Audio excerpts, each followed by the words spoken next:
Um excelente dia a todos vocês. Aqui é o professor Bruno Oliveira. Hoje nós vamos continuar os nossos estudos da Lei Orgânica do Distrito Federal. Partiremos para um novo capítulo, hoje sobre o regime jurídico dos servidores públicos. Então, nós vamos introduzir esse artigo número 33 da Lei Orgânica, tratando sobre o regime jurídico único e um novo capítulo acerca dos servidores públicos. Então é importante que nós nos atentemos às principais informações que serão assinaladas hoje. Tudo bem? O artigo 33, ele prevê, até mesmo com base na própria Constituição Federal, que é possível que o Distrito Federal institua um regime jurídico único e planos de carreira para os servidores. Bom, esse regime jurídico único que será aplicado a esses servidores, nós temos que nos perguntar quais servidores estarão protegidos por esse regime jurídico único e por esses planos de carreira. Nós temos aqui os servidores da administração pública direta, autarquias, fundações públicas, tudo isso, conforme eu disse, com base na Constituição Federal.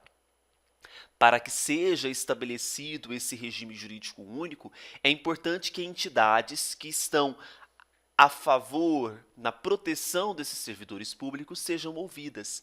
E o parágrafo 1º, ele prevê que no exercício desta competência de instituição de um regime jurídico único, serão ouvidas as entidades representativas dos servidores públicos por ela abrangidos. Então, veja, é possível que seja instituído esse regime jurídico único, serão ouvidas estas entidades representativas e as entidades integrantes da administração pública indireta, que não foram citadas no caput deste artigo, instituirão planos de carreira para os seus servidores, observado o disposto no parágrafo anterior, ou seja, também ouvindo as entidades representativas. Tá certo? Bem, a fixação desses padrões de vencimento, dos demais componentes do sistema remuneratório, tem que ser observado o quê? Primeira observação, a natureza do cargo, qual que é o grau de responsabilidade daquele cargo, as características, as peculiaridades daquele cargo, a complexidade dos cargos, componentes de cada carreira e os requisitos para a investidura. Nós sabemos que para cada cargo nós teremos requisitos específicos para a investidura que deverão ser observados na hora de ser criados padrões de vencimento e os demais componentes. Tá? Parágrafo 4º, ele prevê a possibilidade da criação de uma escola que vai ter o objetivo de formar esses servidores, aperfeiçoar esses servidores, uma vez que eles deverão ser treinados, que eles deverão ser capacitados para o serviço público. Veja o parágrafo 4º. O Distrito Federal deve manter uma escola de governo para a formação e aperfeiçoamento dos servidores públicos, constituindo-se a participação nos cursos um dos requisitos para a promoção na carreira. Então, eu considero essa disposição extremamente relevante. Então, olha, a participação nos cursos considera-se um dos requisitos para a promoção na carreira. Veja o finalzinho. Facultada, para isso, a celebração de convênios ou contratos com os demais entes federados ou suas entidades. Então, olha, muitas vezes o Distrito Federal, pela sua escola de governo, não tem a capacidade técnica para formar determinado sentido. Então, por isso que é importante que é possível que haja a celebração de contratos, de convênios com outros entes federados ou as suas próprias entidades, no objetivo, com o fito de formar esses servidores. Então, é possível a celebração de convênios ou contratos? Com certeza. Parágrafo 5º.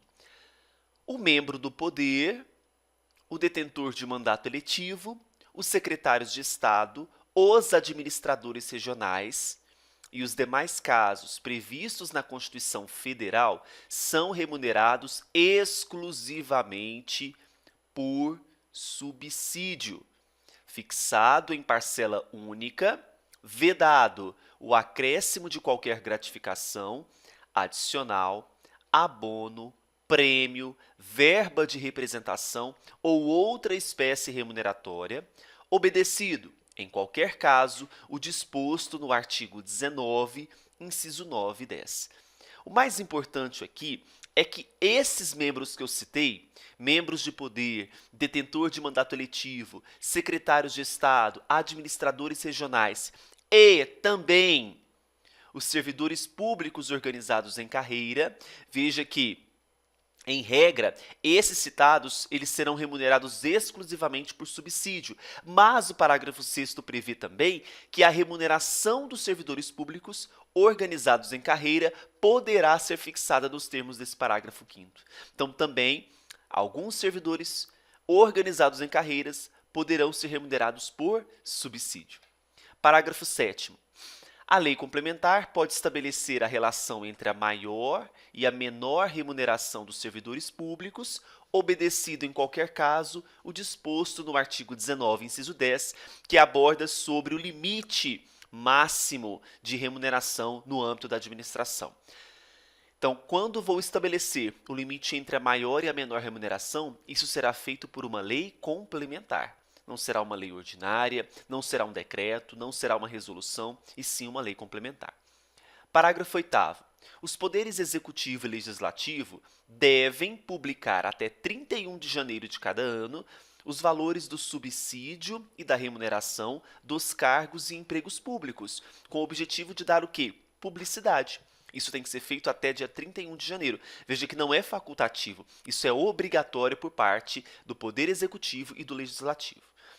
A lei deve disciplinar a aplicação de recursos orçamentários provenientes da economia com despesas correntes em cada órgão, autarquia e fundação, para aplicação no desenvolvimento de programas de qualidade e produtividade, treinamento e desenvolvimento, modernização, reaparelhamento, racionalização do serviço público, inclusive sob a forma de adicional ou prêmio de produtividade. Então, veja que recursos orçamentários determinados por lei vão ser utilizados para desenvolvimento da própria administração.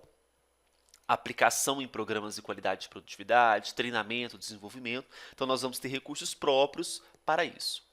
Bem, este foi o primeiro artigo, de número 33, versando sobre os servidores públicos. Temos muito caminho pela frente, né? Esse é o primeiro passo para que nós possamos conhecer como os servidores públicos são observados na Lei Orgânica do Distrito Federal. No nosso curso, que está disponível no site eleitoralcombruno.com.br, temos ali a disponibilização de 170 questões sobre o regimento interno e também a Lei Orgânica. Passe no site e adquira já o nosso curso. Até mais!